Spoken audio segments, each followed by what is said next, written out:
Long before Christopher Columbus ever set sail from the shores of Spain, before Europe had even imagined the existence of a continent across the Atlantic, there existed on the African continent an empire so vast, so wealthy, and so intellectually curious that its ruler was willing to surrender his crown, not for war, not for power, but purely for the sake of discovery.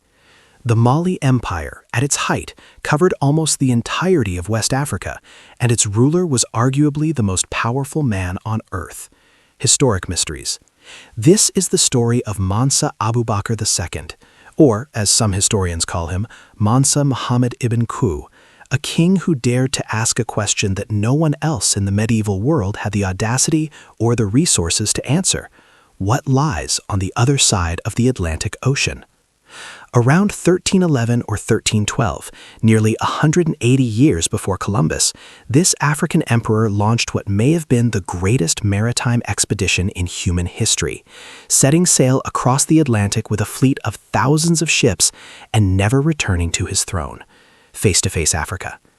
The story begins deep in the heart of West Africa, in the golden corridors of a civilization that most of us were never taught about in school. The Mali Empire rose to power in the 13th century under the legendary warrior king Sunjata Keita, who founded the empire around 1235 and carved out a domain stretching from the Atlantic coast all the way into the Sahara Desert. This was not a primitive or isolated civilization. It was a world power. It controlled the trans-Saharan gold and salt trade, produced some of the most sophisticated scholars and architects of the medieval world, and sat at the center of global commerce at a time when Europe was still struggling through the Dark Ages.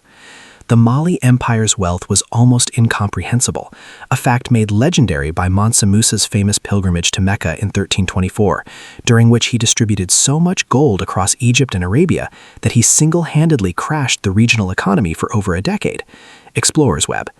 But before Mansa Musa, there was his predecessor, the man who set the stage for all of that wealth and who may have brought back knowledge, crops, and trade from a land that the rest of the world didn't officially discover for another 2 centuries. Mansa Musa was traveling through Cairo on his way to Mecca when he was asked by the governor of the city, Abu al-Hasan Ali ibn Amir Hajib, how he came to be king. Musa's answer revealed the fascinating and mysterious story of his predecessor, African American Registry.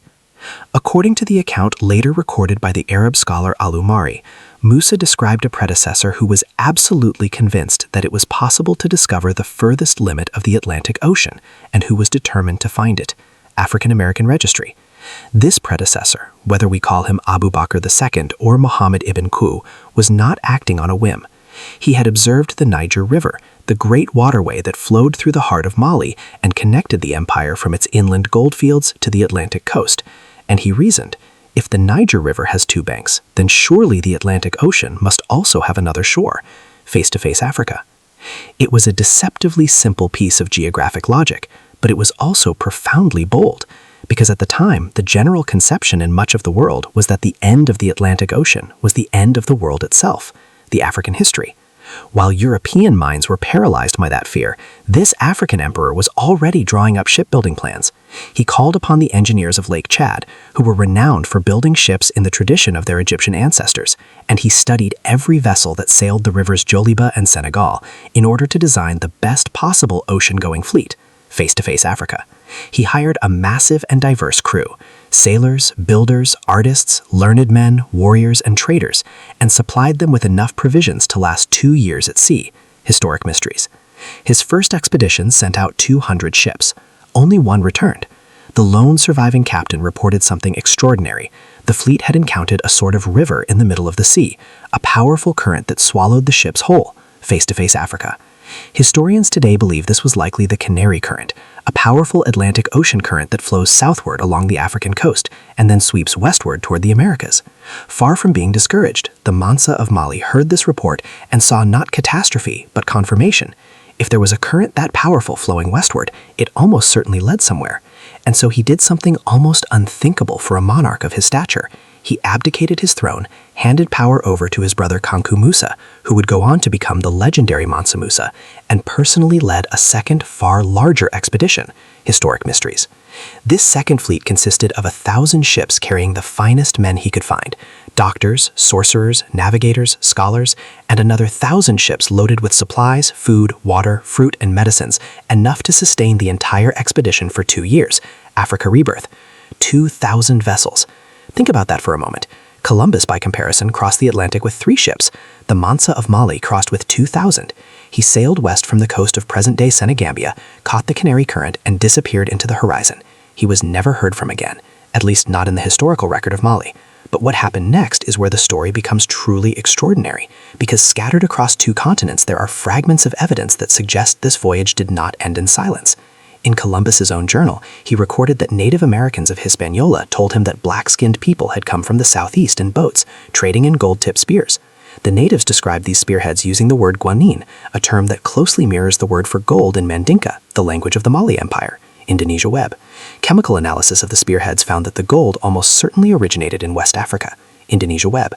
Columbus and his son also documented that the indigenous peoples of the Americas used cotton handkerchiefs woven in a style identical to those used in West Africa. Place names in Haiti still carry striking echoes of Malian geography. Locations called Mandinga Bay, Mandinga Port, and Sierra de Mali dot the landscape of the Caribbean island. Savannah Tribune. Historian Ivan van Sertima, his landmark and controversial book They Came Before Columbus, pointed to the colossal Olmec stone heads found in Mexico, enormous carved portraits with facial features that many scholars have argued bear a striking resemblance to West African faces. Van Sertima used a combination of archaeological evidence, oral traditions told by griots, the living historians of West Africa, eyewitness accounts, and entries from Columbus's logs to build his argument that African contact with the Americas predated European arrival by nearly 2 centuries. Explorers Web. Some historians have gone further, suggesting that the crops which appeared in Mali in the years following the expedition, corn, beans, peanuts, tobacco, cotton, were New World plants that had been brought back by trade vessels sent from a fledgling Malian colony in Brazil. According to these accounts, the Mansa established a settlement he called Bouré Bambouk, named after the richest gold fields of the Mali Empire, in the region near what is now Recife in northeastern Brazil, and made first contact with the local Tupi tribes, establishing trade relations and exchanging crops. In 1314, a ship was reportedly sent back to Mali carrying a petition for more settlers and supplies, and Mansa Musa, now king, was said to have been so impressed by the new crops presented to him that he sent additional support across the ocean. Face-to-Face Africa. Now, it's important to be intellectually honest here. No uncontroversial archaeological evidence of pre-Columbian African contact with the Americas has ever been confirmed. The historical record is fragmentary, and scholars continue to debate the identity of the Mansa who led the voyage. Wikipedia. The story comes to us primarily through a single chain of transmission. The Mansa himself told it to Mansa Musa, who told it to a Cairo official, who passed it to Alumari, who wrote it down. That's a lot of hands for a story to pass through. Some have even suggested that Mansa Musa may have told the story simply to entertain his Egyptian hosts, or to explain how he came to power. Explorers Web. But here's what we must ask ourselves. Why does the burden of proof always fall so heavily on African history? When we talk about the Vikings reaching North America, and we do, confidently and enthusiastically, we do so based on the ruins of a single Norse settlement at Lanzo Meadows in Newfoundland and a handful of sagas. When we talk about Polynesian seafarers crossing thousands of miles of open Pacific Ocean to reach Easter Island, which they certainly do, we celebrate it as one of history's greatest feats of navigation. Yet when an African emperor with the resources of the richest empire on earth, with engineers trained in the tradition of ancient Egypt, with 2,000 ships and 2 years' worth of provisions, possibly crosses the much shorter distance from West Africa to South America using a known ocean current, suddenly the evidence bar becomes impossibly high. The Eurocentric nature of historical scholarship has long led to the devaluation of African historical voices, and it is precisely this bias that makes stories like the Voyage of the Mansa so important to tell, to investigate, and to refuse to simply dismiss. Africa Rebirth. Whether or not every detail of this story is accurate, what is undeniable is this: the Mali Empire was one of the greatest civilizations in human history. Its rulers were explorers, scholars, and visionaries. The Malian historian Gausso Diawara has remarked that the Mansa's decision to give up his throne for the sake of discovery should be held up as a model for modern leaders, a ruler who valued science and knowledge above personal power. Wikipedia. In a world that has for too long told a story of African history that begins with slavery and ends with colonialism, the Voyage of the Mansa is a reminder of a different truth: that Africa produced empires of extraordinary sophistication, curiosity, and courage, that long before the age of European exploration, African minds were already gazing at the horizon and asking what lay beyond, and that the real history of the Americas, like the real history of humanity, is far older, far more global, and far more African than the textbooks have ever dared to tell us.